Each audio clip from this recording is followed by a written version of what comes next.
House of EdTech, episode number 74. Hi, my name is Stacy Lindis, and I am a teacher resource specialist for technology in West Windsor, Plainsboro, New Jersey, and you're listening to the House of EdTech with Chris Nessie. Support for this episode of the House of EdTech comes from summerpd.com. Expand your knowledge of Google Classroom, apps, formative assessments, and much more. They offer 10 fantastic courses that you can take at your own pace for just $25 when you use the coupon code House of EdTech. Sign up now to access these PD courses on your schedule. And thank you to summerpd.com for all your support.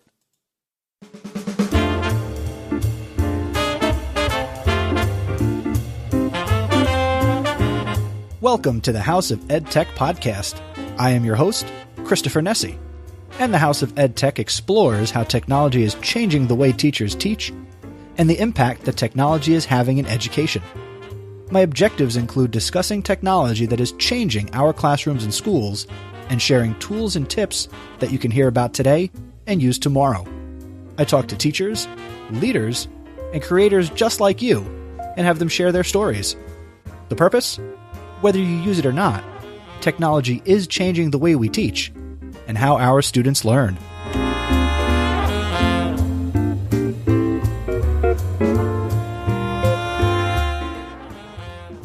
And welcome back inside the House of EdTech. I know I don't need to do this, but I'm going to apologize up front. I really don't have a voice. The first reason, I've been sick for a week. Number two, today was EdCamp New Jersey, which I am now a co-leader of. So I've had a long day. So what I'm not going to provide you in this episode is a recommendation, I'm sorry, or an EdTech thought. But that's okay, because the conversation that I'm going to be putting in this episode is one that I had a couple of weeks ago with three fantastic women, Angela, Saqi, and Sierra. And the conversation was all about women in STEM and how we can move that forward and promote more females and young ladies getting involved in the sciences, the technology, engineering, and math. It's a fantastic conversation. It's the first time I've ever had three guests on the show. So from a producer standpoint, it was fun, and it wasn't all that hard to edit because they were great guests. But I do want to apologize for not including the regular segments. I just don't have the voice to do it. And I also need to apologize. I also wasn't feeling well when I did the actual conversation. So this is just an episode where you have to grit and bear it and deal with my voice not being 100%.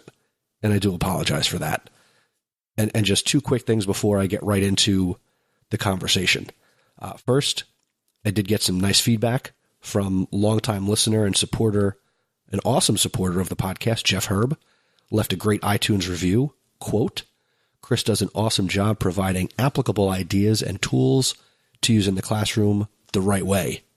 Teachers and leaders can easily implement what is shared on the show, and he brings on relevant and knowledgeable guests and does a wonderful job editing the show to keep an extremely high production value.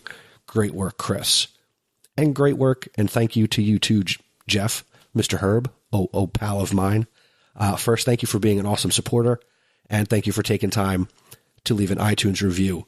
And again, if you haven't checked out his new podcast, Light Up EDU, there will be a link to that in the show notes, or you can just check it out in iTunes, and his new podcast is Light Up EDU. Second, again, the 2016 House of EdTech Smackdown is coming December 18th, 2016. That's episode number 76. Again, I just have one rule: no repeats. So check out episode 26 and 51 to find out what was already said. And I have still plenty of room. I've got about 10 submissions for this, and I'm looking for a lot more. So it's not too late. I just ask that if you're going to submit something, either by Voxer or calling the hotline, or submitting audio via email, just please do it by December 1st, 2016, So I have time to put that all together to create a stellar end-of-year episode.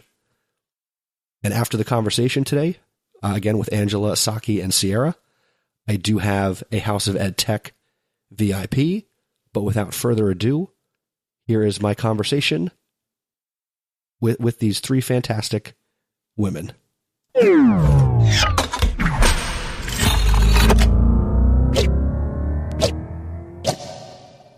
And now, ladies and gentlemen, joining me via Zencastr, I have three wonderful guests, and the topic for this episode's conversation revolves around bridging the tech gap with diversity for specifically women in STEM.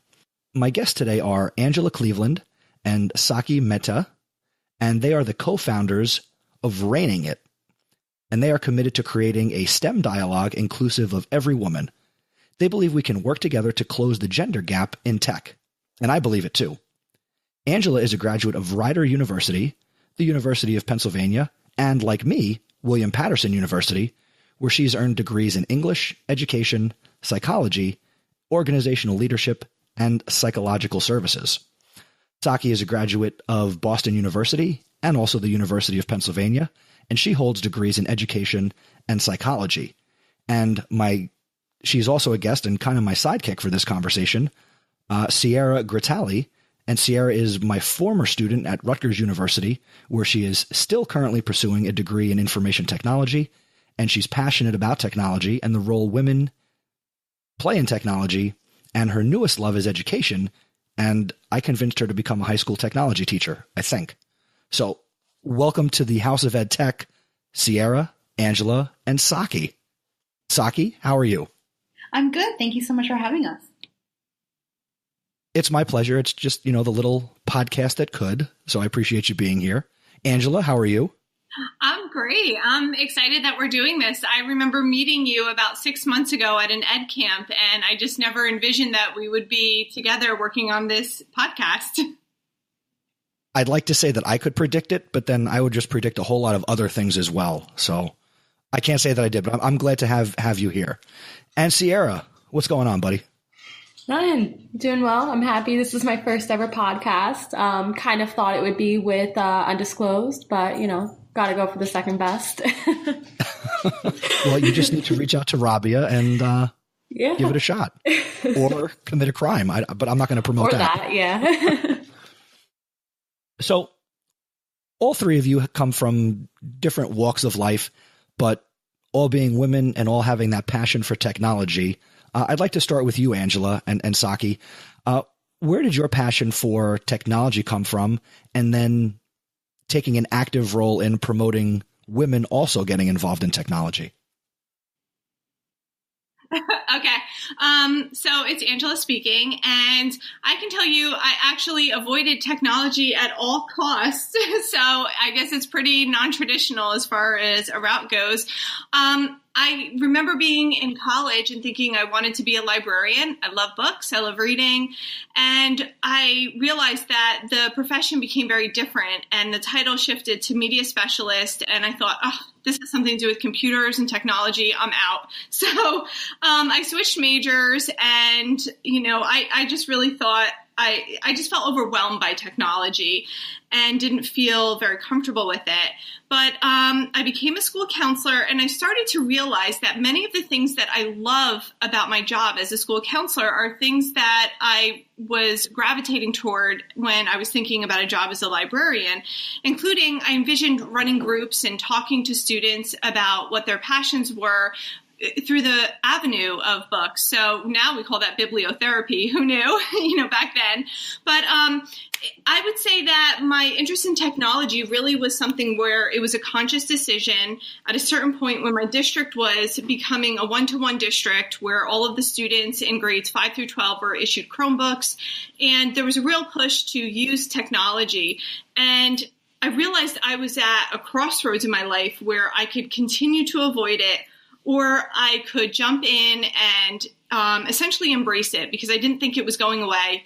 And that's exactly what I did. I decided to really give it a shot and try some different strategies to reach my students in groups. And I loved what was out there. Once I really embraced technology, I realized that, what I'm doing is only going to be enhanced through technology, through some of the different apps that I found. So I think, for me, it was a unique route that I avoided technology for so long until I reached this point where I said, I really have to make a decision if I'm going to stay current in my field, if I'm going to be able to relate to children and be able to reach them in a method that is, relevant to them, I have to go this route. So that made a big difference.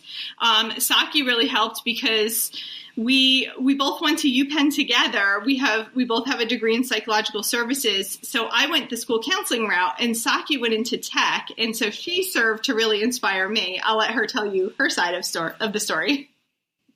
Thanks, Angela. I think I kind of stumbled upon it. It wasn't honestly something I set out to do. So my career began with being a career counselor. I was working in higher education in Boston, and I just loved meeting with students one-on-one, primarily in college, and really helping them get to where they wanted to go in their careers. So over time, I was working at MIT and later Harvard Business School, where, of course, I met with a lot of students in engineering and technology. And I really just wanted to see the flip side of that. So we would have career fairs and a lot of employers that would be coming in. And so I just kind of applied to a position at a company called VMware, which is based in Silicon Valley in Mountain View. And they had their first remote office in Boston. And so I got to really delve in and, be around a lot of engineers and kind of understand the whole, especially campus recruiting landscape, which is kind of where I landed. So kind of finding the next generation of talent, both interns and new grads. And so it was just it was a very different kind of scope than seeing the higher education side of things. It just moved faster and, a lot of decisions are made more impromptu. And so from that, I've kind of evolved and worked at a couple of different places, the Walt Disney Company after that. And now my current job at Square, doing similar things with the university recruiting space. So I love technology because it is such a dynamic environment. And more importantly, I think it has so many different applications. So amongst young people and just like millennials, I think there's a bit of demystification that we try to do, particularly amongst women in STEM. So it's not just about, working in a dark cube in a basement, quote unquote, like the Office Space kind of stereotype. You can work in any kind of industry from fashion to healthcare to tech, financial services, anything, food, anything that you love, really, there's some kind of application there. So, I really love working with other engineers. I think they just think out of the box, and it's really broadened my own scope in terms of, what to do. And with Angela and I starting ReigningIt, we always talked about like being in tech and you can be your own entrepreneur and really learn the lay of the land. And I just never saw myself personally in that kind of boat. And so I think just being in tech, that's taught me, to be able to widen my own horizon. So it's been really great. Now, Sierra, before we dive into ReigningIt, one of the reasons why I have you here, Sierra, is to give us that perspective of somebody who is on the cusp of, and I've said this to you before, kicking down doors and, doing amazing things. What is your perspective on how you're approaching entering a field that's related to technology and being a young woman? Obviously, I'm 21 and, I was always involved in technology, always had a computer, always had everything. So going into college, I chose information technology because I thought, why not combine something I already do on my own with something that I could study? And I love it, but it was such a shock to me walking into my first information technology class and seeing that I was one of the only girls, and it was just unbelievable to me that it's 2016 or what I think it was 2014 when I walked into class, and we still have this issue. I'm still one of the only girls in a 400 plus lecture hall, and I'm looking around and it's a completely unequal representation. So it's really inspired me to look at when it starts. When does this bias start? When does this gender identity start where girls aren't interested in STEM, meanwhile boys are? And I've come to realize that a lot of it has to do with the toys that they're playing with. As early as first grade, boys are handed these Lego sets and construction kits and building blocks, and girls aren't. And then boys are building these spatial skills, such as like navigation, understanding equipment, and girls for the most part aren't. And I'm starting to wonder, maybe that's the issue. Maybe it needs to start at a younger age in the classroom, at home. Right now, my huge interest is media literacy and the effect it has on girls, particularly girls in STEM, because media has such a strong influence on how we see the world and how we perceive the world, and it even affects the choices we make. So I'm interested in understanding what educators and what students are doing in an effort to question what's being seen in the media and whether they're questioning at all. I think there's honestly a pipeline issue right now. So there's a statistic that currently there's only 18% of computer science degrees are being earned by women. So I think that there's just a really big need right now to have more women in tech. And I think part of it is just not seeing enough of oneself reflected in classrooms, right? So I go around the country traveling for work, and so I try to do a lot of like roundtables with women in STEM. And so one of the big prevailing kind of themes out of it is that, they don't see themselves represented, i.e. like they're a much smaller kind of contingent in class. And sometimes by other like male counterparts, there's that kind of imposter syndrome that comes into play. They look at them and think like, okay, are you really here for the right reasons, or are you just kind of testing this out? So I think we need to kind of move beyond that and create more allies within the tech space, be it female or male. So essentially like a supportive environment where, everyone feels welcome, everyone feels like this is something that they can at least try out and see if they like. And I think with a lot of people, they've done programming or computer technology from a very young age, say 4, 5, 10, or so on. And just because you haven't been doing it for more than half of your life doesn't necessarily mean that you can't prevail in that area.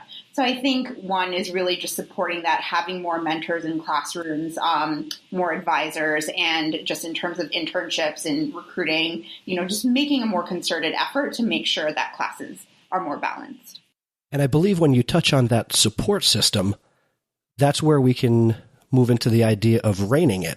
So Angela, can you talk a little bit about the background of ReigningIt? What is it? Where does it come from? Well, ReigningIt was essentially a marriage between two worlds. Saqi was in the tech industry and I was working in education. And what happened about 3 or 4 years ago is we started to realize that these two worlds that we thought were so different in terms of professions were actually not that different. And Saqi started to come to some conferences that I was speaking at, and I went to some conferences that she was hosting. I had the opportunity to go out to San Francisco, and Saqi set me up with some tech tours to go to places like Twitter and Google and Facebook, all these big companies.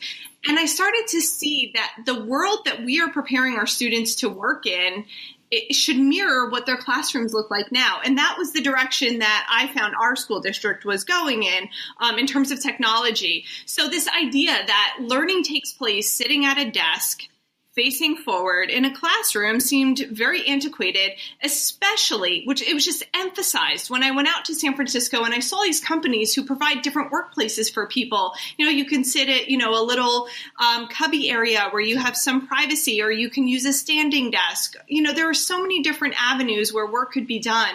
And I thought this is an opportunity. Things are changing in the workplace and we need to move with that change in education. So Saqi and I were talking more about how our two worlds that we thought were so different were really not that different.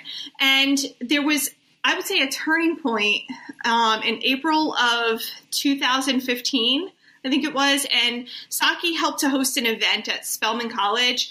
And there was a woman who stood up and she was very emotional about being a woman in tech. And she said, it's very difficult to be in this field, and it's an all-girls school, so there's the support there, but then to go into an internship and be the only woman, and then on top of it, to be the only minority in a certain industry, she said, it's really hard to see yourself when there is nobody else around you who looks like you.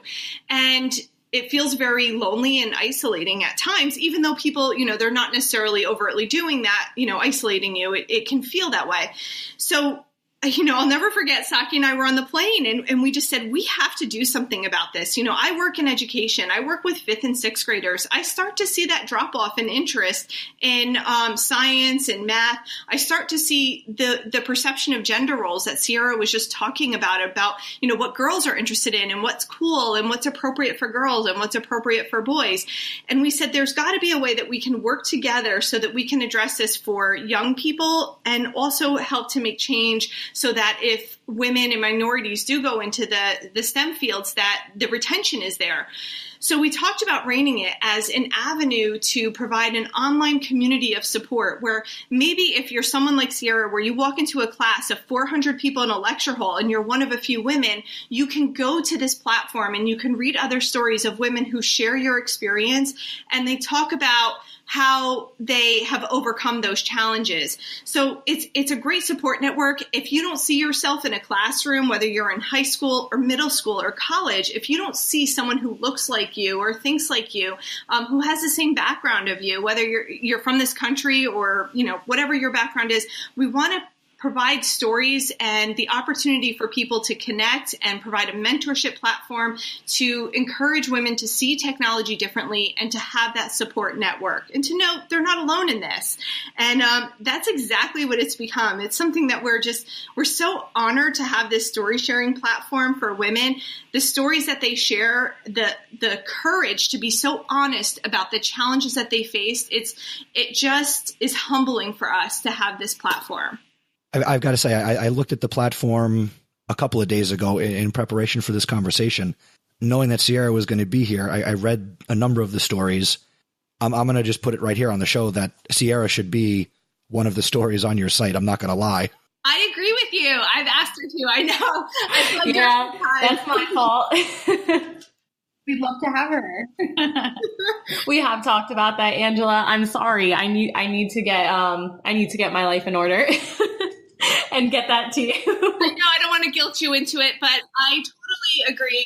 When I look at your background and even just hearing you speak about your experience in a college in this day and age, what you are saying is so powerful because you are not the only person saying this. And I feel like the more people hear these stories, especially, I think me working in a K-12 arena, I think it's important for us to understand that this is where we're sending our students and we need to send more students so that you, Sierra, are not the only girl in a lecture hall of 400 students. That should not be the case. So, and I don't think people realize that is still happening today.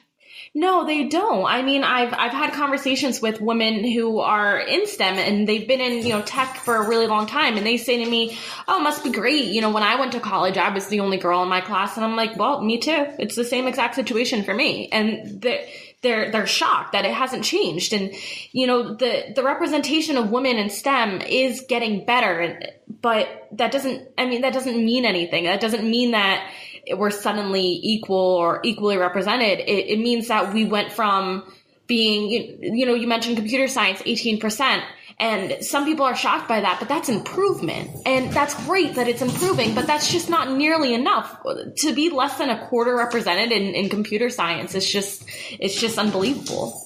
Yeah, absolutely. And I think, reading some of the stories that women have shared, they've brought up points about that experience that it's not something I can personally relate to, but they've pointed out things that it shifted my view about how challenging it is. As an example, there was one girl who wrote about how when you are one of just a few girls, you don't know if a boy who's offering assistance is doing so because they just want to be helpful or because they see you less competent or perhaps they see you as a romantic interest. So there's this complicating factor when you are that minority in the classroom as a woman and just to sit in class and concentrate when these thoughts are running through your head, like, is he doing this because he thinks I'm not as smart as he is or because he likes me? Or, I didn't even think about all of those things that, are this undercurrent in the classroom setting.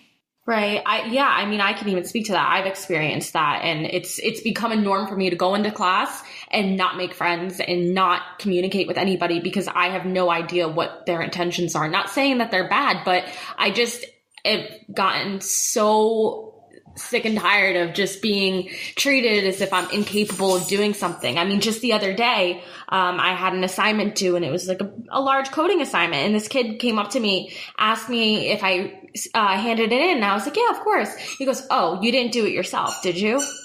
And I don't know how it was meant, but the way I'm going to perceive that is obviously you don't think I'm competent enough. And he didn't ask the guy who was sitting there right next to me that same exact question. And these are the questions that we need to stop having kids ask. And we need to teach girls, even if they are asked that question, how do you respond? Because I've built my responses from years of experiencing these questions. But when these girls are going into their freshman year of college, or even being a senior in high school saying that they're going to go study something in STEM, and they're asked these questions, that's going to make them not as interested in the field. And that really matters, how other people perceive you in it. Yeah, I totally agree. And I think, one of the shifts that I've seen, or maybe it's just something that I'm learning about more, I think it really solidified in my mind a couple of weeks ago when Saqi helped to host a brunch for some women at Princeton who were in the CS department. And one of the things that the women said were, I guess they were in a different department, and part of their major was that they had to take a CS class, and that they wouldn't have normally done that. And then when they went in and they took this, and there were so many women in this class because they all, whatever program they were in, they all had to take this class. They had this community of support of other women who were at the same level that they were in terms of their knowledge. Nobody was going in as like this guru, and they fell in love with computer science. And they talked about their different reasons as to why, but it made me realize that for these girls to go into this class, they wouldn't have typically done that on their own. Their program forced them to do it. They were in there with this support system where they weren't the only girl. I just thought that was interesting that happened, and how just that one class helped them to shift their majors, that they went into Princeton thinking, I can't do computer science. And that one class changed things for most of them who were at this brunch. And I would add to that too, like in the past year, we've launched our platform about a year ago in October 2015. And at first, Angela and I had topics like, we're writing about like coloring and nail polish and, Soul Cycle, or just like other fun like exercise classes. The reason being that we thought we'd make it more of like a lifestyle kind of platform and incorporate primarily around, women in tech and STEM, but also just other things to supplement that, more to show that like, women are layered and we have other interests. And I think what was so interesting was because of women like you, Sierra, and just like other people who wanted to, have themselves heard and kind of tell their own stories, we've been getting so many more like requests to be featured and interviews, and which is fantastic that we've now narrowed it solely to that.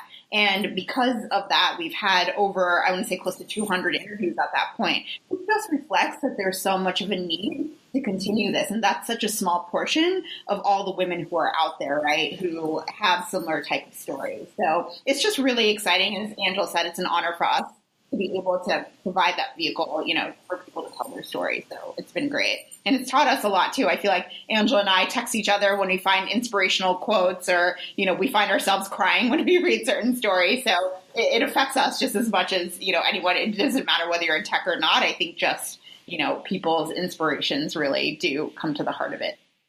Right. Another big shift that I've seen as a counselor, I'm part of this organization. It's called Counselors for Computing. It's called C4C. It's a division of NCWIT. And there's a real push to get counselors more aware of what the computer science field is and how it can open up opportunities for students. So, one of the things that I learned about this summer, I went out to a conference in Colorado, and they talked about this idea of CS plus X. And I'm not sure if this has been out there, but it was new to me. And it was this idea that you could combine computer science with any field. Like you literally cannot think of an industry today where there's not going to be some sort of technology involved in it. So So I have used that as a jumping off point with many of my students to talk about like, oh, so you're interested in art. Well, how does computer science fit into that? And just it helps them to see the field very differently, that it's not computer science is, sitting in a back room and programming, that it's something that is alive and breathing and it's exciting and it's a way to solve problems that they care about. There's I think his name is called Jamie Cassif. I'm not sure how to pronounce his last name. He's this Google evangelist. And he said, we need to stop asking children what they want to be when they grow up and ask them what problems they want to solve. And I have found that that's been transformative. When I ask that question to students, they kind of stop because they're so used to being asked, what do you want to be when you grow up? So as an example, there was a student that I asked that to recently, and I said, what problems do you want to solve? And she stopped and she thought, which is always great when there's like there's that pause of like really thoughtful reflection. And she said, I have a problem with a puppy. We just got this puppy and he escapes from our yard. He gets under the fence and he takes off and we never know where he is. We worry about him when he's outside. So she said, I would love to have something where there's like something on his collar, some sort of chip or some sort of camera that we could put on him and we could know when he takes off. There's an alert that goes off and we can find him when that happens.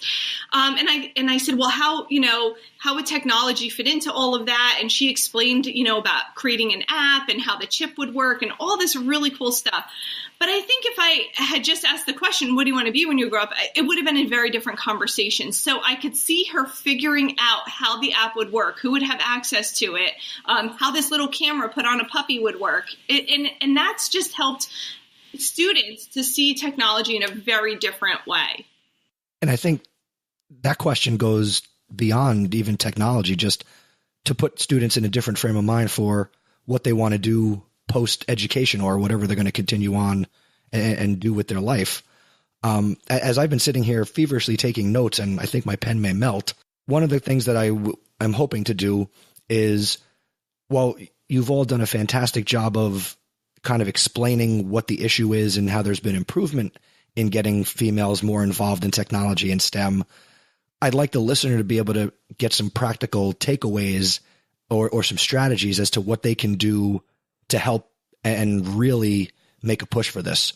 So I thought we could go around the horn, so to speak, and give a recommendation to the teacher who wants to encourage that female student that, it's okay, or how they can get involved. So Sierra, I'm going to start with you as somebody who is, again, fresh. If you were a teacher today, what would you do to encourage a female student to pursue or get involved and learn more about technology and STEM? That's a hard question. It goes beyond just saying you should be involved in STEM. It's like at the core is that you need to just be aware of what's going on. And that sounds so simple. So when I say like, what do I want to tell educators to tell their students? I don't have an answer just because I feel like it's so important to tell educators to not ask certain questions and to not treat students certain ways, because that's still an issue. And for every amazing professor there is out there, there's still one person that can completely change everything. And that's just how it is. It's sad. And I wish I wasn't like that. And maybe other people aren't affected like that the way I am. But to make it, I'm a senior now, and to make it 4 years into my degree and then be actually asked by a professor, are you in the right classroom? This is the communications building. There's comm classes down the hall. Are you in the right? This is IT. And that just completely changed me for a minute. And that was one of the moments where I was like, I know I'm going into the right field by going into education, because I never want to make a student feel the way that professor just made me feel. Sierra, I understand. It's not that we have to be overly encouraging, but we really need to curb the things that we say that are very discouraging. Saqi, what do you think?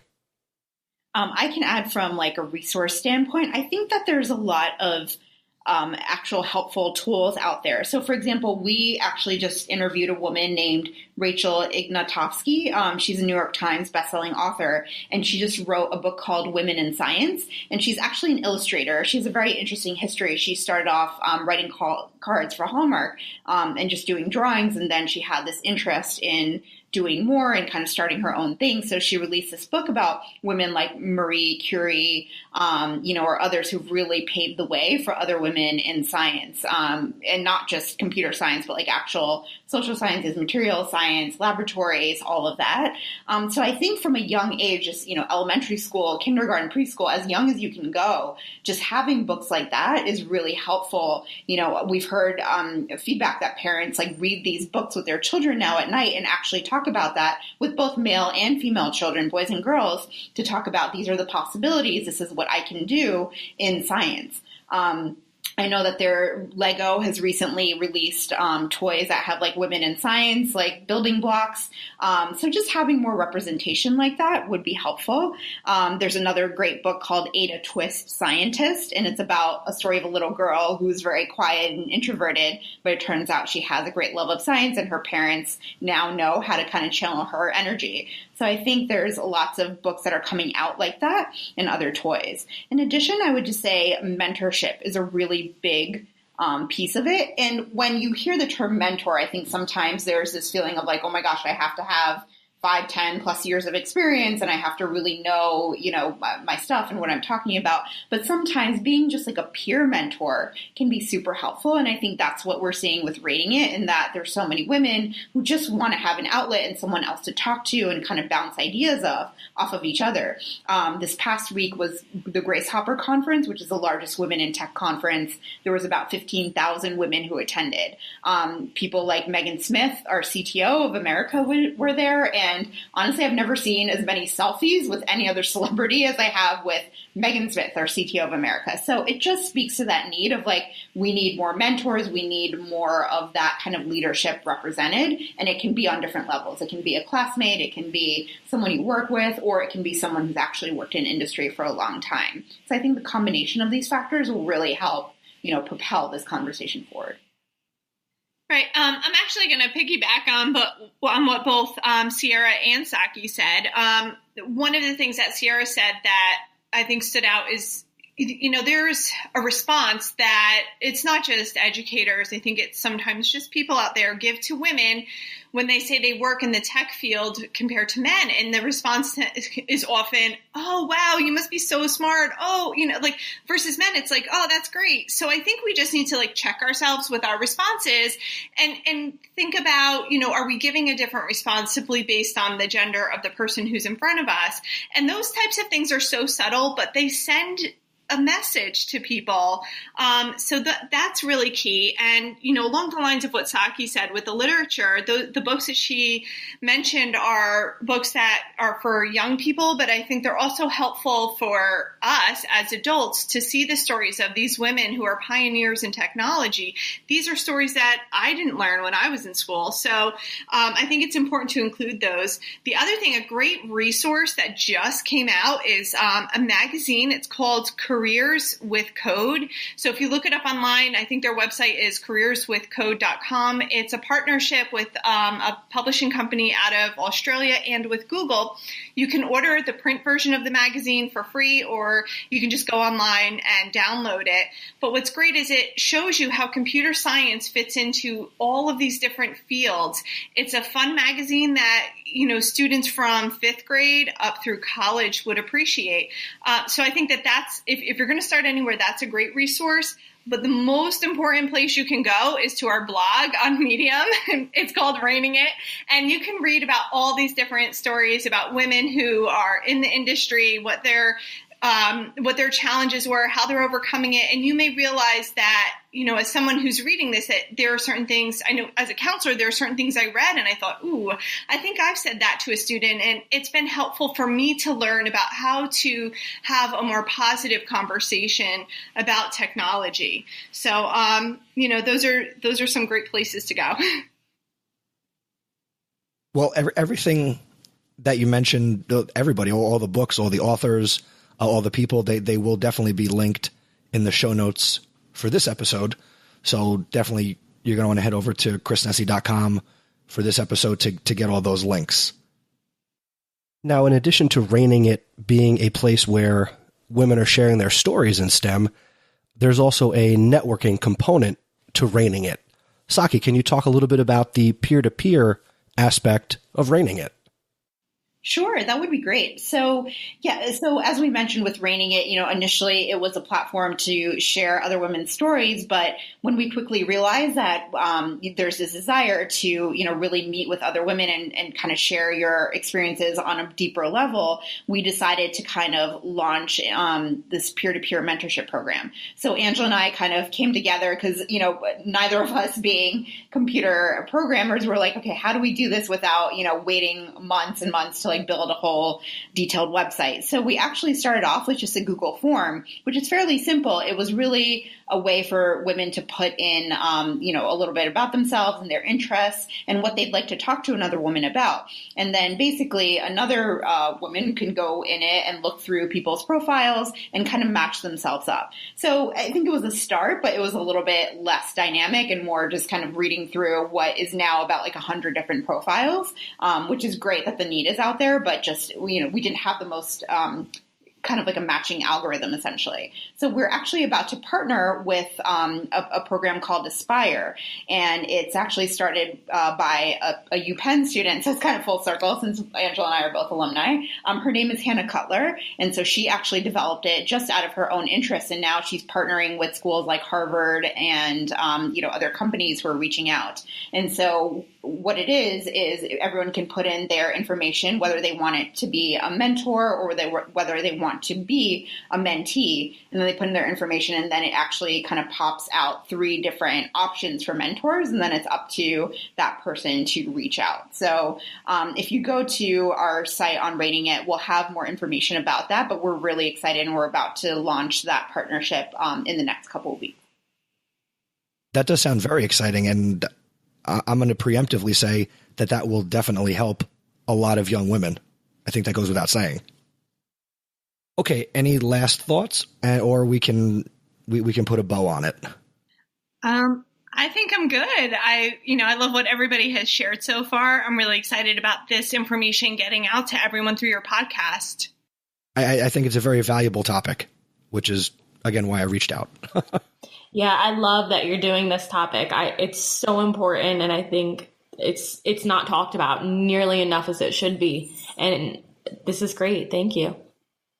Well, I also know that I'm sorry, Saqi, go ahead. Oh no, I was just saying they're exactly agreeing with everyone. There's a bigger movement behind it. Even when you see the First Lady Michelle Obama, and she has Let Girls Learn, and I think places like the BBC and the UN have been doing more around this topic. So I think there's just a bigger momentum that's happening, and we're just really excited to be part of it. So thank you. It's my pleasure. But that's the whole point of the show, is to let people share their stories and promote, the good things that they're doing and the things that will make a difference, for our students. So, it's my pleasure to provide that place. And since it is so important and I believe in it, I can only do so many episodes about, Google Docs and, apps and texts and tips. So these more, hard hitting topics and what I think are more valuable socially, there will be more episodes where some combination of the 3 of you, 1 of you, 2 of you, you'll be back. We're excited for that. You ladies are the experts on this. It's something I will never, ever experience or understand. But I believe in what has to be done. So that's where I'm coming from. Thank you. You're an ally, see? Yeah. Love that. Hey, what can I say? I have been a fan of women since I was 13.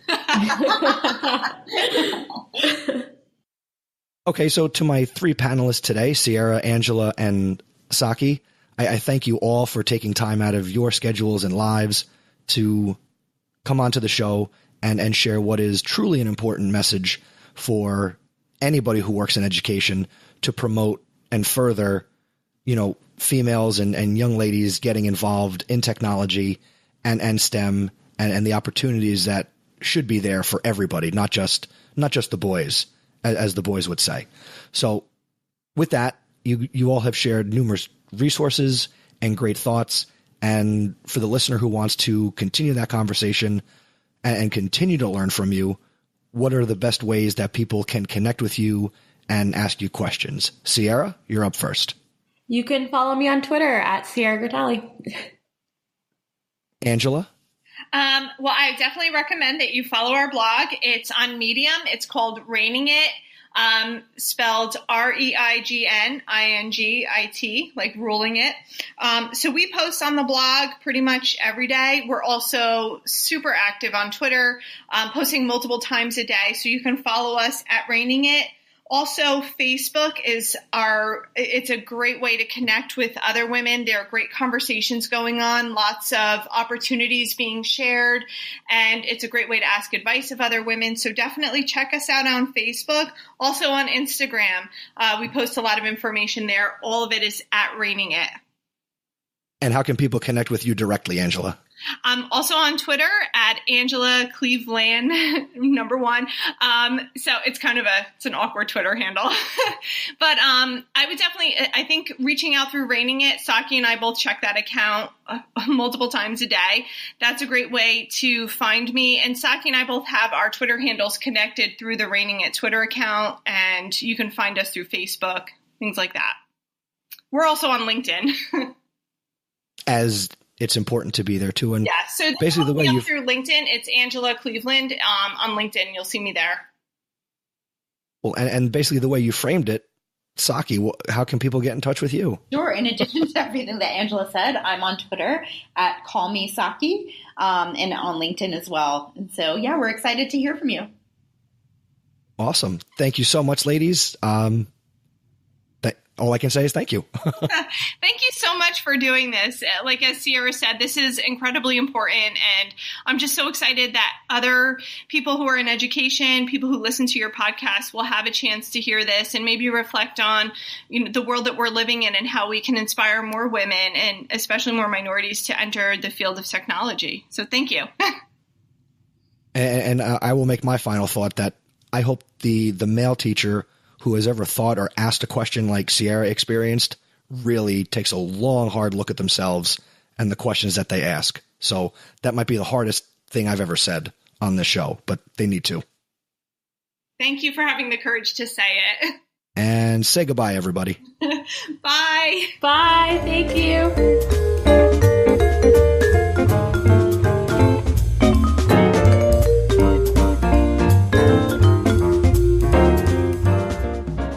And I really enjoyed that conversation. Thank you again to Angela, Saqi, and Sierra. It was great to talk to all three of you.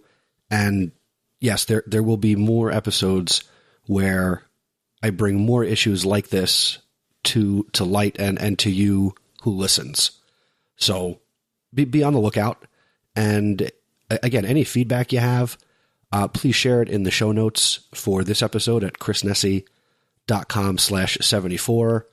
I'd love to hear your thoughts on women in STEM and how we can push that forward. And I hope that you all reach out to Angela, Saqi, and Sierra to connect and see how you can help her. If you have a story to share, please connect with them and share your story and share your experiences, because the more stories we share, the bigger difference and more positive impact we all can make. And now, the House of EdTech VIP.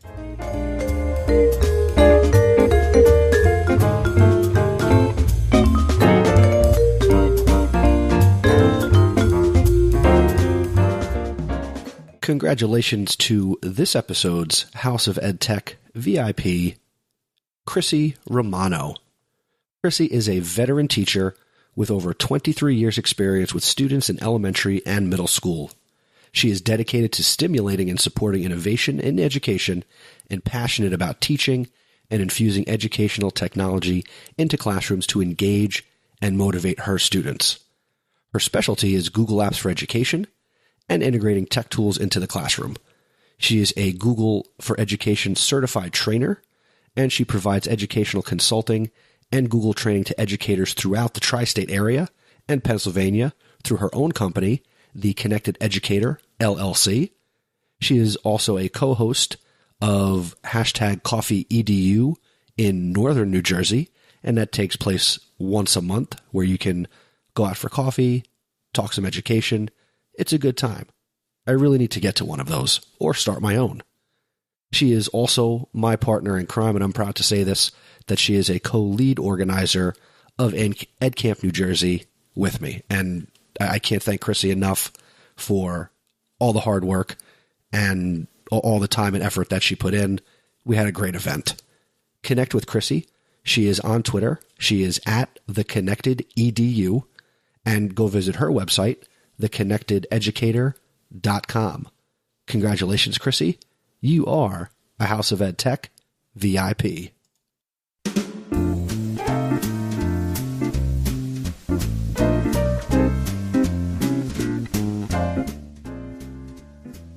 And that's going to do it for another episode of the House of EdTech podcast. And like I said before, you can expect more episodes where there are important issues in education and they relate to technology, and I'm going to talk about them. And if I don't know enough, I'm going to bring on the people who do. So that is my pledge to you as we come near the end of 2016, as we get ready for 2017.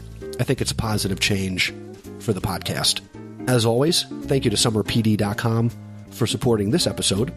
And make sure if you go to summerpd.com to register for their great At Your Own Pace PD courses, use the promo code House of EdTech. Duh, why wouldn't you? Save a little bit of money and get some great At Your Own Pace professional development.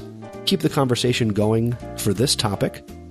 Go to chrisnessy.com/74, and that's going to bring you to the show notes, and that's going to have all the links and the resources, all the Twitter handles, everything you need to continue talking about women in STEM.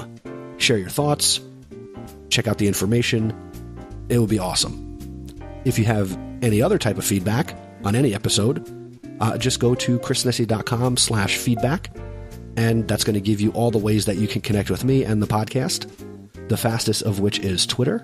I am at Mr. Nessy, MRNESI on Twitter, and just use the hashtag House of EdTech when you tweet about the show. And you enjoy this podcast, right? I believe you do. Do me a favor. Well, actually, I'm going to ask you to do a couple things. First, tell somebody else about the show. Word of mouth is the best way, seriously, that you can share this podcast with anybody. So, that teacher who you teach next to, maybe they don't even listen to podcasts. Make House of EdTech the first one they check out. That'd be cool. That would be really cool. Number 2, rate and review the podcast on iTunes. Your honest rating and a review, one, I get to know what I can do better with and what you like about the show, so that's always positive. And it helps keep the podcast front and center for other educators to discover and enjoy. You, too, can support the podcast through patreon.com. Go to chrisnessy.com/awesome. And thank you to my supporters, as always, Peggy George, Mark Grindell, Dan Gallagher, Jeff Herb, and my newest, Jen Giffen. Thank you so much. The next episode, number 75, is going to be released on December 4th, and I'm going to be speaking to author and podcaster James Sturdivant, and we're going to be hacking engagement. Until next time, thanks for joining me, and remember, using technology isn't difficult, just give it a try.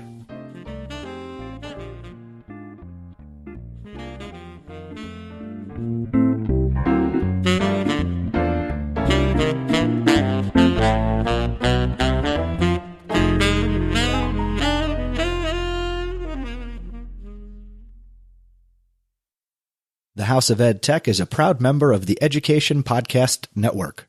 The Education Podcast Network. Podcasts for educators, podcasts by educators. For more, go to edupodcastnetwork.com.